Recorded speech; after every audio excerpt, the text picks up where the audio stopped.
সুন্দর বলছো। বিয়ে দেওয়ার আগে একটু খোঁজ খবর নিয়ে দিবেন মেয়ের বিয়ে। পরের বাড়িতে সুখে রয়েছে দেখেন যেন গিয়ে। মেয়েকে তাড়াতাড়ি বিয়ে দেওয়ার জন্য উঠে লেগে পড়ে কিছু বাপ।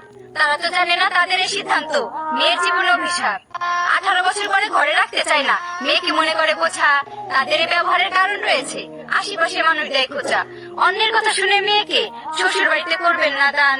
গরিব ঘরে বিয়ে দেন তবু যেন মেয়ে পায় একটু সম্মান।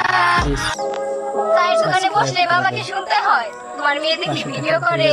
এসব কাজ বাদ দিয়ে মেয়েকে বিয়ে দাও, দেখে শুনে ভালো হয়।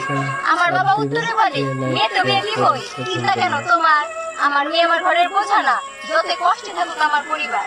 আমার বাবার এই উচ্চস্বরে কথা বলাটাই আমাকে অনুপ্রেরণা যোগায়। তাই তো প্রতিনিয়ত করি চেষ্টা, সফলতা দিয়ে সকলের মুখ বন্ধ করবো, দেখাবো কেমন হয় আমার গল্পের চেষ্টা। শেয়ার করে দেবেন। ভিডিওটা মনোযোগ সহকারে দেখবেন।